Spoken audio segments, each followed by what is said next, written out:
तो नमस्कार साथियों, आज हम देखने वाले हैं आपका है क्या कि अरबों को आक्रमण के बाद जो है तुर्कों का आक्रमण, भारत पर तुर्कों का आक्रमण जो है कब हुआ, किसने किया, कैसे हुआ। तो सबसे पहले बात करते हैं कि भारत में देखिए, भारत में जो है ना मुस्लिम स्थापना का श्रेय जो है किसको दिया जाता है? तुर्कों को दिया जाता है ना। भारत में मुस्लिम आकर बस गए, इसकी स्थापना का श्रेय किनको दिया जाता है? तो तुर्कों को ही दिया जाता है। मतलब अरब आए लेकिन मतलब वो ज्यादा कुछ नहीं कर पाए, ठीक है, वो उनमें दम नहीं था तो वो चले गए। भाई साहब, भारत में मुस्लिम स्थापना का श्रेय जो है किनको दिया जाता है? तुर्कों को दिया जाता है। फिर बात करते हैं ये जो तुर्क थे वो कहाँ से आए थे? तो वो जो थे वो चीन से आए थे। कहाँ से? चीन से। और चीन के किस इलाके से? उत्तरी पश्चिमी सीमा से। कहाँ से जी? उत्तरी पश्चिमी सीमा से, ठीक है। तो जो तुर्क थे वो चीन के उत्तरी पश्चिमी सीमा में निवास करते थे। और ये कौन थे भाई साहब? ये लड़ाकू और बर्बर जाति के लोग थे। कौन थे? लड़ाकू थे और कौन थे जी? बर्बर जाति के लोग थे। तो आपसे कई तरह से सवाल पूछा जाएगा कि जो तुर्क थे वो कहाँ के थे? चीन के थे। दूसरी बात, ये चीन के किस सीमा में रहते थे? तो उत्तरी पश्चिमी सीमा में रहते थे। तीसरी बात है कि किस जाति के थे? बर्बर जाति के थे। इनका स्वभाव क्या था? तो कैसा था जी? लड़ाकू स्वभाव था। कैसा स्वभाव था? लड़ाकू स्वभाव। तो दो लाइन आपको क्लियर होगा कि भारत में जो आपका है क्या कि मुस्लिम शासन स्थापना करने का श्रेय जो किसको जाता है? तुर्कों को जाता है। तुर्क कहाँ रहते थे? चीन में। चीन के किस इलाके में? तो उत्तरी पश्चिमी इलाकों में। फिर बात करते हैं ये आपका किस जाति के लोग थे? तो बर्बर जाति के। फिर ये कैसे लोग थे? तो लड़ाकू।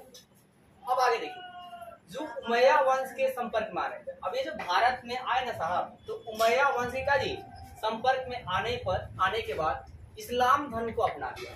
इन्होंने क्या किया? उमैया वंश के संपर्क में आए। कौन भाई? तुर्क, ठीक है। उमैया वंश के संपर्क में क्या जी आते हैं और किस धर्म को अपना लेते हैं? इस्लाम धर्म को अपना लेते हैं। और इस्लाम धर्म की पूजा किसको करते हैं जी? ईसा मसीह का। ईसा मसीह करते हैं। किसे करते हैं? हाँ, अल्लाह को, सॉरी, अल्लाह को। अब आगे देखिए, तो हमने आपको क्या बताया, जो उमैया वंश के संपर्क में आने के बाद क्या किया जी? इस्लाम धर्म को अपना लिया। फिर अब इनका उद्देश्य क्या था? इनका उद्देश्य यह था कि विशाल मुस्लिम साम्राज्य को स्थापित करना। क्या करना जी? विशाल मुस्लिम साम्राज्य को स्थापित करना। तो फिर से एक बार देखिए, मैंने आपको क्या बताया कि भारत में मुस्लिम शासन का स्थापना करने का श्रेय किसको जाता है? तुर्क। तुर्क कहाँ से आए थे? चीन से। चीन के किस हिस्से से आए थे? उत्तरी पश्चिम। फिर किस जाति के लोग थे? बर्बर जाति। कैसे लोग थे? फिर आगे बात करते हैं साहब कि मतलब इन्होंने किस वंश के संपर्क में आने पर इस्लाम धर्म को अपना लिया? उमैया वंश के संपर्क में आने के बाद।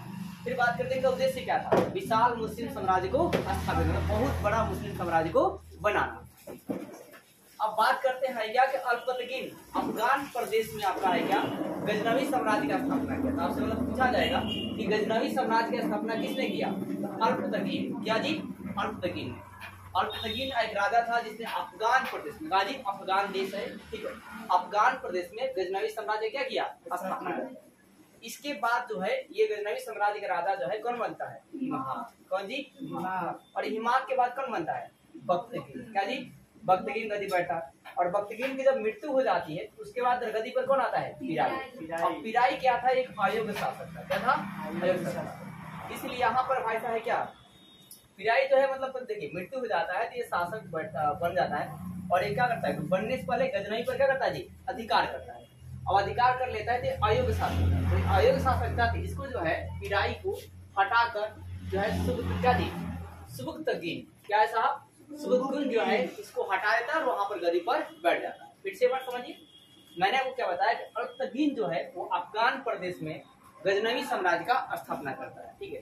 पूछा जाएगा कि अफगान क्षेत्र में गजनवी साम्राज्य का स्थापना किसने किया? अल्पतकीन।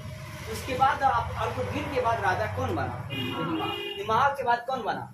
तो बख्तियार। फिर बख्तियार जब मृत्यु हो जाती है तब वहां पर गजनवी साम्राज्य पर अधिकार कौन कर लेता है? तो पिराई।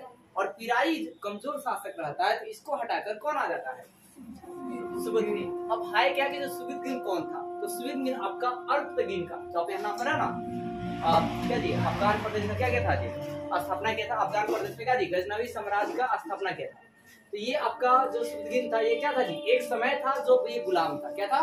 गुलाम रहता था, ठीक है। लेकिन इसने क्या किया साहब कि ये मतलब यहाँ पर इसको हटा दिया, पावर अपना दिखा दिया, मेरे पास बहुत ज्यादा पावर वगैरह है, ठीक है। इस पावर को देखते हुए अल्पतकीन ने क्या किया? अपना क्या कर लिया?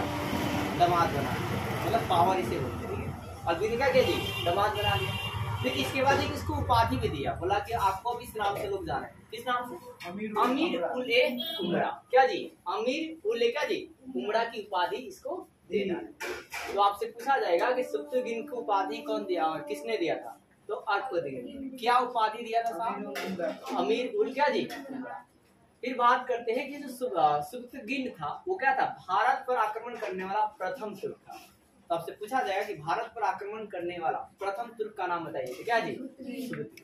फिर बात करते हैं कि वो प्रथम या वैसा तुर्क था जिसने हिंदूवासी शासक जयपाल को पेशावर में क्या किया था? हराया था।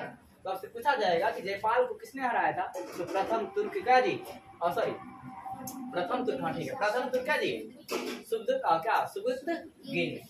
फिर कहाँ हराया था साहब? पेशावर। कब हराया था? 986। अब इसकी क्या होती है? की मृत्यु हो जाती है। सप्तगिन का था जी मृत्यु होती है। इसके बाद शासक कौन बनता है? तो मोहम्मद गजनवी। क्या जी? मोहम्मद गजनवी। शॉर्ट में गया एमजी। क्या जी? एमजी। और एमजी के मतलब मोहम्मद बिन कासिम। मोहम्मद बिन कासिम। और मोहम्मद बिन कासिम ने क्या किया था? अरबों के द्वारा क्या जी? आक्रमण किया था। अरबों द्वारा आक्रमण किसने किया? सबसे पहले मोहम्मद बिन कासिम ने। और इसने और क्या लगाया था? जजिया कर। जजिया कर। क्या किया लगाया था जी? जजिया कर को लगाया था। इसने किसको जीता था? मुल्तान को। और मुल्तान को क्या कहा था? क्या कहा था साहब? स्वर्ण नगरी कहा था। क्या कहा था जी? स्वर्ण नगरी। ये सारे हाइलाइटेड प्रश्न। फिर जजिया कर को अंतिम रूप से कितने साहब माफ किया? मोहम्मद शाह। मोहम्मद शाह का नाम क्या था? रंगीला शाह। तो यहाँ पर इसकी मृत्यु हो जाती है और मृत्यु बाद मोहम्मद गजनवी जो है 998 में क्या बनता है? कल की क्लास पूरी क्लास होगी मोहम्मद गजनवी के बारे में और मोहम्मद गजनवी से क्वेश्चन के बारे में।